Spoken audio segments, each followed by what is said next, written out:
Happy New Year, nerds! Woodsman the Peasant here, and this devlog is going to be about the 3 new prototypes I've added to my game: NPC Contracts, Fishing, and Farming. The Ancient Antiquities Simulator marches on. For the NPC Contract system, I wanted a way for the players to deploy NPCs in a battle line. Think rometotalwar and Mount and Blade, 2 of my favorite games. I am attempting to do something similar with the addition of a procedural generated world, including map, towns, and peoples. So think rometotalwar with a procedurally generated map and no campaign screen. This is what makes my game unique. My game is not going to have a campaign screen. There is no split between the battle map and campaign screen. My game is going to be attempting to remove the idea of a conquest battle map, because I believe amassing a massive fortune on a conquest battle map is something that players don't really care that much about. They want to be able to use their piles of gold as a person in the game, and they want to build an outrageous palace, or they want to have an outrageous boat. So that's the problem with Rome Total War, is that I'll amass a gigantic fortune in the lower left, and then I'll be like, okay, but I beat Egypt and they were the last great empire, so now what do? Do I conquer the peripheral nations? Rome Total War has an end date. You can't play the campaign anymore after you beat the most challenging civilization, because it's not a challenge. Have you noticed that yet? I know some of you are Rome Total War nerds out there. So, I'm adding the NPC contract system in an attempt to bring a Rome Total War style battle map functionality to my game, the NPC by NPC winning of their hearts. So, Oblivion. You remember when in Oblivion you would run up to a town guard and you would banter with them and get them to like you? And you would spend all this time getting everybody to like you? I definitely did. What does that say about my personality? I don't know. But I loved it. And when Skyrim had that removed, that bothers me. But actually, Skyrim had the same things in place.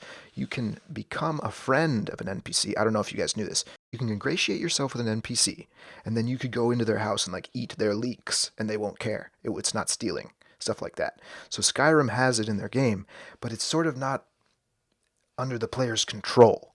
The player has to do a quest to get somebody to like them. They can't just sort of be charming. And that's an issue with Skyrim, because charmingness and speechcraft is a whole avenue of gameplay in that game. You can be charming and manipulative and be a silver tongue. That's always been a play style of the Elder Scrolls games, going back to Morrowind, which is the first one I played, which was an absolutely incredible game, by the way. So, my theories about what makes games fun is that games are fun that are more NPC centric. I would sacrifice 100 Skyrim dungeons for more interactive NPCs, and I think a lot of you would agree with me on that point. That is why games should be NPC centric. I am attempting to make the player really care about the people in the world, because they're going to struggle, become friends with somebody, and then you're going to watch them die. You're going to care when they die. And that's the key. How do you make players care? That's the key to immersion, all right? So, I believe complexity of the NPC is directly correlated to the level of immersion in a player's experience. I know I said a lot of big words. So one of the functions I have worked on is troop deployment. I am using a click and drag style that we see in Rome Total War and other series as well. I believe this is the most effective and fluid way and most intuitive way for the player to position troops. This involves, to nerd out for a moment, the cross product to calculate the perpendicular angle from a line at any given point. If you're interested in how to do that, the battle line needs to know which way it's facing, in other words. Okay? You can calculate a perpendicular vector from a line or another vector by using the cross product. Okay, that's the cross product, if you're wondering how to do that. And it's an old nerd thing. And I believe there's even a more efficient way to do it that computer scientists have figured out, and I'm not sure what it is yet. So, I envision different states that a NPC group could be in. And the only one I have right now is at attention, which is when the troops line up. Okay, that's the 10 hut from Hollywood. 10 hut! That. So we can do 10 hut. The next thing I'm going to add in is at ease, where the soldiers will sort of hang around that area, kinda, but they'll be sharpening their blade, training, bantering with each other, doing these types of things. Tending to their bodily functions, maybe like cooking. But besides being part of the player's party, an NPC can also be interacted with by chit-chatting and trading, and I'm even hoping to add more. But when an NPC is going about their business, they will spend their time industriously, or depending on the time of day, maybe relaxing. So if you allow an NPC to go about their business and not follow your orders, and they won't just follow your orders, you need to have enough renown, right? So that was the way that Mount and Blade handled that. You need to have enough renown to be able for people to follow you.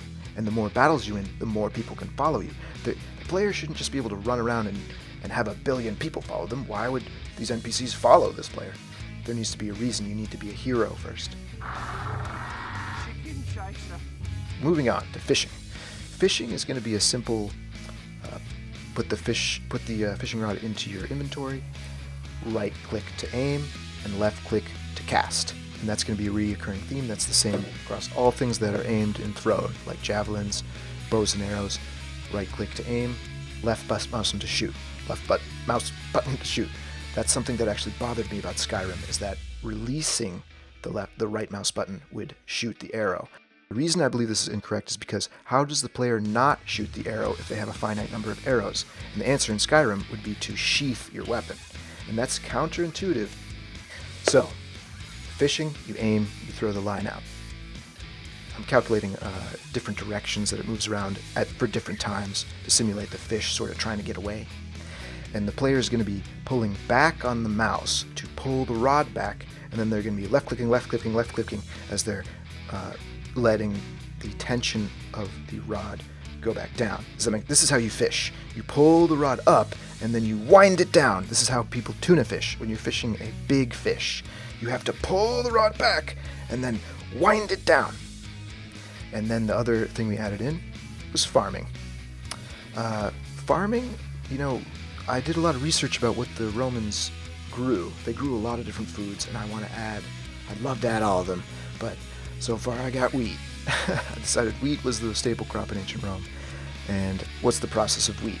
So you take wheat kernels or wheat seeds, and you put them in the ground. They grow into wheat stalks.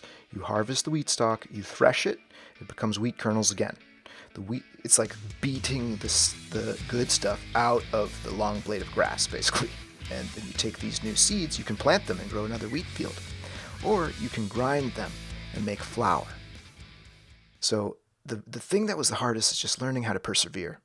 So this is my segment, of course, about not giving up. It's so important to take the steps in a direction that you care about in life. I cannot stress this enough. You need to be walking in the direction you want to be walking. If you don't know which port you're sailing, no wind is favorable. Do you see?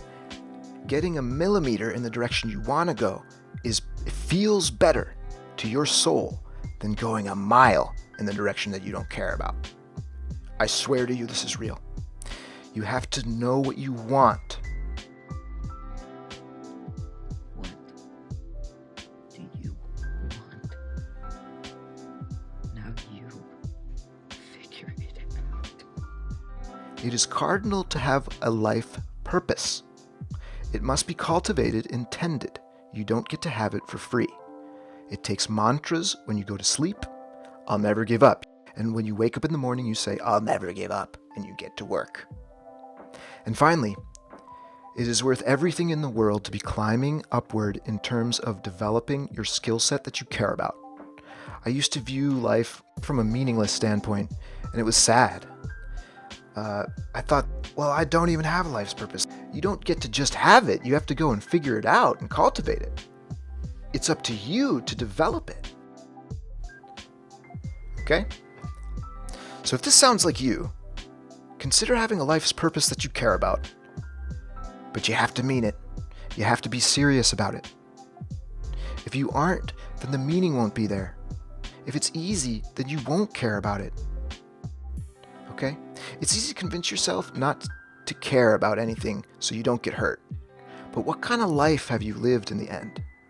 Instead, take action and make the mistakes that you're afraid to make. That's your path. Take action. Make the mistakes you have to make to learn. Then you get the greatest gift of all, the knowledge of how to achieve your goal through having learned through failure. This has been another Woodsman the Peasant production. Don't forget to walk softly and carry a big dream. Peace.